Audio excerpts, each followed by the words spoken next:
Alors, je vous prends, parce qu'en fait, je me suis rendu compte que j'ai effacé sans le vouloir ce que je vous avais mis avant. Enfin, ce que j'avais filmé, donc voilà. Donc, c'était juste un petit aparté pour vous dire que vous n'aurez pas le rush d'avant, vous n'aurez que le rush que j'ai fait hier, puisque aujourd'hui, on est le lundi 7 janvier. Voilà, voilà, écoutez, en attendant, je vous fais de gros bisous, et puis j'espère que vous allez tous bien. Je vous mets le rush à la suite et puis je vous dis à très vite pour un prochain vlog. Alors je vous retrouve, on est le dimanche 5 janvier. Je vous ai pas repris avant parce que hier j'ai récupéré ma fille, on est rentré. On a été faire un petit tour à l'action parce que j'avais du savon au fiel de bœuf à acheter pour ma mère et ma grand-mère. Donc je leur en ai pris et puis on est rentré très vite parce que j'étais fatiguée. Et en fait au final j'ai mangé le midi. Je suis allée faire une sieste parce que je me sentais pas bien. Je sais pourquoi je me sentais pas bien. En fait il y a un virus qui traîne, qui a touché une bonne partie de ma belle famille pour les fêtes, qui est arrivé jusqu'à moi. Voilà, je me suis vidée des deux côtés. Mais ça a été une cata. Là encore, j'ai mal au ventre. J'ai réussi à manger un tout petit peu ce matin. Parce que autant vous dire que depuis hier midi, j'avais déjà tout. Je veux plus rien. Voilà. Ça n'a pas été terrible. C'était vraiment compliqué. Vraiment. Là, j'ai vraiment souffert. C'est pas grave. Voilà. Du coup, je voulais terminer ce que je voulais faire pour le colis d'Ingrid la lectrice et ma copine Sandra. Je sais même pas si je vais avoir le courage de faire. En fait, je voulais faire des marque-pages personnalisés. Voilà. Je leur enverrai peut-être par la poste. Voilà. Et quand j'irai mieux. Voilà, voilà. Comme ça, je vais leur faire partir. Alors, pas demain, parce que demain, j'ai des trucs à faire. Mais mardi, je leur fais partir le colis. C'est bien, ils auront un Noël après Noël. Voilà, ça prolonge le plaisir. Voilà, sinon, j'ai quand même perdu 1,5 kg dans l'histoire. Bref. Ouais, je tourne un peu au Perrier parce que c'est ce qui me fait du bien au ventre. J'ai vraiment jamais eu aussi mal au ventre que là. Ah, ça m'a tordu dans tous les sens. Bref, c'est pas grave. C'est passé, ça va aller mieux. Aujourd'hui, c'est encore un petit peu faiblard et puis demain, ça ira mieux. Bon, le truc, c'est que mon mari l'a chopé aussi. Voilà. Bon, bref. Sinon, au niveau de mon 7 jours, 7 livres, j'avais peur de ne pas avoir réussi. Mais au final, si. Voilà. Donc, j'ai pas... parce que je les ai déjà mis de l'autre côté. Le cercle des derniers libraires. J'ai lu La malédiction de Sarah Winchester qui est partie chez ma maman. Déjà, l'énigme des enfants étranges. Donc, ça faisait déjà 3. Ensuite, j'ai lu La mécanique du cœur de Mathias Malzieu. Donc, je vous en ai déjà parlé. J'ai bien aimé. Alors, j'ai hier, comme j'étais pas bien, ou ce matin dans le lit. Ouais, parce que j'avais du mal à dormir. Enfin, cette nuit, quoi. Du coup, j'ai compris pourquoi moi, je l'ai bien aimé, mais il m'a pas touché plus que ça. C'est parce qu'en fait, on suit Mathias au moment où sa maman est décédée. Et donc, lui, il est dans la peine, bien évidemment. Mais je pense que si j'avais vécu les derniers jours de sa maman, là, oui, j'aurais pleuré. J'aurais été plus... que là, je comprends sa peine et tout, complètement. Mais ça m'a pas touché de la même façon. Voilà. Mais ça reste que c'est un excellent bouquin. Que la plume de Mathias Malzieu, j'adore. Voilà, donc... voilà, voilà. Voilà. Donc, ensuite, j'ai lu Le dernier jour d'un condamné de Victor Hugo. Alors, j'aime bien parce qu'il y a plein d'annotations. Ça devait être à une élève de terminale, le premier littéraire, je pense, un truc comme ça. Donc, Je vous en ai parlé, je crois, hier. Bah, c'est très... On se met à la place du prisonnier. Et en fait, voilà, c'est un vrai plaidoyer pour la non-peine de mort, hein, enfin pour l'abolition en tout cas. Et voilà, j'ai trouvé ça très, très juste en fait. Et bon, la plume de Victor Hugo, de toute façon, reste que... voilà, c'est un auteur... voilà, et que ça confirme. J'ai lu que Notre-Dame de Paris et j'ai lu celui-là, mais ça me donne envie de lire d'autres livres de lui. Ensuite, j'ai lu ça, donc je vous avais dit, aussi j'ai lu L'étrange vie de Nobody Owens. Je crois que je suis pas pris dans le bon ordre, mais c'est pas grave. Que j'ai beaucoup, beaucoup aimé, vraiment. Donc celui-ci, il reste à la maison, voilà, parce que vraiment je l'ai beaucoup aimé. Et je sais que j'aurai sûrement envie de le relire un jour. Voilà, et je vais me procurer clairement les autres livres de Neil Gaiman. Voilà. Ensuite, j'ai lu, alors, j'ai lu hier, j'avais commencé vendredi, mais j'ai fini hier. Paroles d'étoiles, donc Mémoire d'enfants cachés, 39-45. Bah là, on est clairement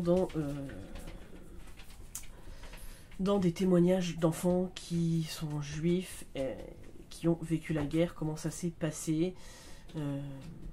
Ce sont des enfants, alors, toutes les paroles d'étoiles que nous avons là, la plupart sont des enfants cachés. Ce sont des enfants qui ont été envoyés dans des familles ou qui ont vécu en zone libre, ou en tout cas qui sont partis en zone libre pendant la Seconde Guerre mondiale et qui ont réussi à survivre. Malheureusement, pas forcément toute la famille, hein. Mais c'était... Voilà, c'était poignant, c'était terrible, parce que c'est pareil, en fait, vous avez des témoignages d'enfants qui donc se sont retrouvés, entre guillemets, des nouvelles familles, hein, et des fois, quand le parent revient, ben, ils le reconnaissent pas, donc pour eux, c'est pas leurs parents. Et ils ont des mots très durs, hein, mais c'est des mots d'enfant, hein, en disant, mais non, t'es pas ma mère ressemblait pas à ça, toi t'es moche, enfin, voilà, ce genre de truc, et je me mets à la place des pauvres personnes qui revenaient des camps, et ça juste, voilà, ça a juste dû être horrible, et eux s'en sont voulus après, hein.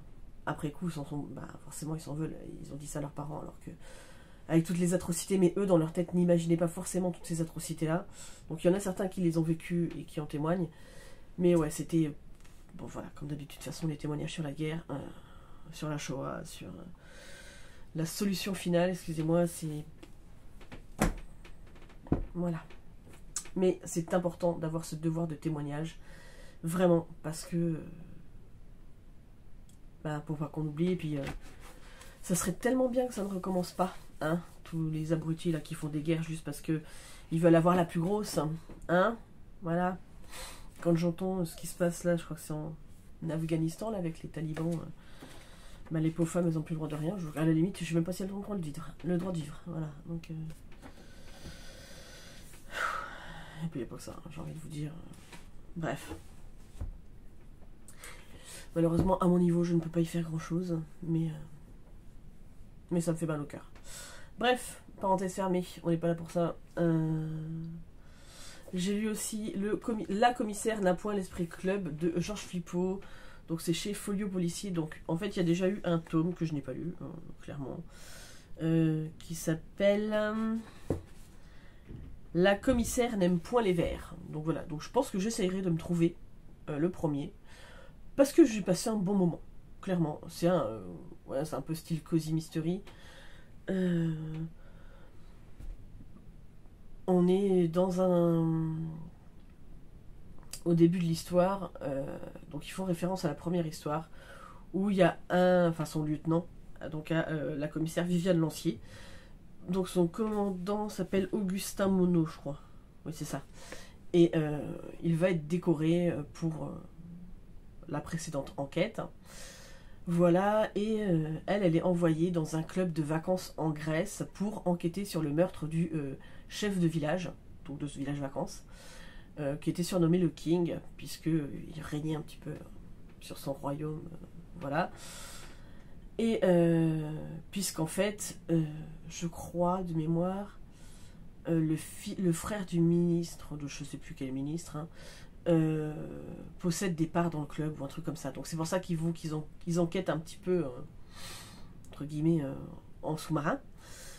Et avec elle va partir, donc à la base c'était Augustin qui devait partir, mais finalement c'est Willy Cruyff, ouais c'est ça, qui part avec elle, donc qui est un ancien sportif de haut niveau et qui est devenu policier. Donc en gros c'est un petit peu sa première enquête. Et bon, elle va pas trop le kiffer au début, bon, à part le fait qu'il soit très beau, et voilà. Alors c'est trop drôle parce qu'en fait elle est rondouillette, elle a 37 ans, elle sait pas forcément s'habiller comme il faut et tout, mais elle fantasme sur des beaux mecs tout le temps, et en fait on l'entend pendant tout le long du livre, voilà, fantasmer autant sur Augustin que sur lui, et des moments c'est très drôle, voilà. Et au final on va se retrouver, donc ils vont aller enquêter pour la mort de ce fameux King là. Il va y avoir un deuxième cadavre, et puis un troisième, voilà. Donc, elle va mener l'enquête, donc toujours en sous-marin, puisqu'elle se fait passer pour une scénariste. Et voilà, donc on va suivre l'enquête. Alors, c'est pas l'enquête du siècle, on est bien d'accord. Mais franchement, j'ai passé un bon moment. Ça se lit tout seul, ça se lit très vite. Les personnages, c'est digne de personnages de club de vacances, quoi. Ils font des magouilles, hein, clairement. Mais voilà, on en découvre beaucoup et c'est franchement très sympa. Donc moi je pensais que j'avais pas lu correctement. J'étais vraiment je pensais que j'avais pas réussi mon challenge, hein, parce que j'avais pas regardé mon livre. Mais j'en ai lu 1, 2, 3, 4, 5. Puisque mon challenge s'est terminé hier soir. Hein. J'ai terminé, il était 23h40. Donc c'est bon, il est rentré. 6 avec l'énigme des enfants étranges, 7 avec Sarah Winchester, 8 avec le cercle des derniers libraires. Donc, bon, étant donné que le dernier jour d'un condamné n'est vraiment pas très long, que ça, bon, alors ça reste un livre, hein, mais il est pas très très long, il fait 158 pages, voilà, on va dire que ça fait 7. Hein. Mais j'ai largement réussi mon challenge. Et du coup, je suis assez contente de moi, clairement. Voilà, excusez-moi, il fallait que j'éternue. Alors ouais, je suis vraiment bien malade. Je vais clôturer le vlog ici parce que... voilà, j'espère que vous me reverrez en meilleure santé.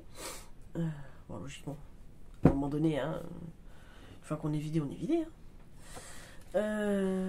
Du coup, cette nuit, je me suis réveillée plein de fois. Et à 5h moins le quart, je n'arrivais plus à dormir.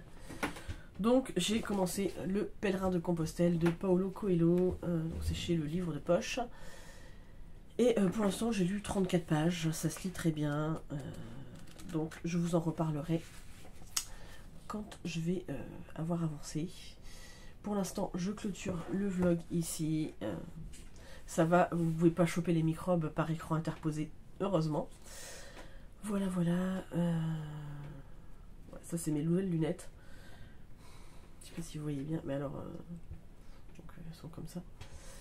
Et... mais les verres progressifs, il faut aussi faire, quoi. Voilà. Il y avait des moments où j'avais l'impression un petit peu d'être bourré. Vous savez, quand vous avez... ça tangue un petit peu, mais parce que il faut le temps que les yeux fassent la mise au point par moment. Hein. Donc voilà. Écoutez, moi je vous fais de gros bisous. Je suis désolée, je vous prends, j'ai vraiment une tête de déterré. Mais c'est ça aussi la vraie vie. Voilà. Bref, moi en attendant, je vous fais d'énormes bisous. Merci à vous tous d'être toujours là. Merci aux nouveaux abonnés qui viennent d'arriver. À tous les anciens abonnés qui sont là depuis le début. À tous ceux que je considère comme maintenant des amis YouTube. Hein, voilà. Et puis toute ma famille qui me regarde aussi. Parce que j'ai plusieurs personnes de ma famille qui me regardent. Donc voilà. Donc... je vous fais d'énormes bisous à tous. Remercie d'être toujours là, de me regarder, de me soutenir. Pour l'instant, on a dépassé les 250, mais je ne vais pas crier victoire trop vite, parce que des fois ça monte et puis ça redescend aussi vite. Donc, voilà. Bref, je les ai pas atteints en fin 2024, c'était mon objectif. Je les ai atteints le lendemain ou le surlendemain, je crois. C'est la vie, hein. Bref. Voilà, donc les prochaines vidéos, je vais vous faire le bilan de mon année 2024 en lecture, qui est beaucoup moins catastrophique que ce que je pensais. Voilà, donc je suis plutôt satisfaite de moi. Je vais vous parler aussi de mes objectifs de l'année 2025. Alors, est-ce que je ferai dans la vidéo ou pas? Je ne sais pas. On verra. Et puis, sinon, il y aura toujours les vlogs. Je vais vous parler aussi du challenge de Ingrid la lectrice. Donc, achète ta maison, je crois que c'est ça le hashtag. Mais je ne suis plus sûre. Bref. Je vais pas me lancer dans 50 challenges cette année, c'est pas la peine. C'est pareil, vous allez avoir une vidéo des 25 livres que je voudrais vraiment lire cette année. Et une autre vidéo avec les 12 livres que Erin me prépare à lire pour cette année, un par mois. Voilà. Bref, un petit peu du programme, de ce qui va arriver. Je ne vous dis pas quand je poste les vidéos parce que vous savez très bien que moi j'ai une connexion pourrie. Et que par moment, ça veut pas, donc je vais pas vous dire, ouais, je vais poster tous les dimanches alors que ce jour-là, ça marche pas. Hein, ni tous les mercredis, ni... Voilà, je ne sais pas, je poste quand je peux.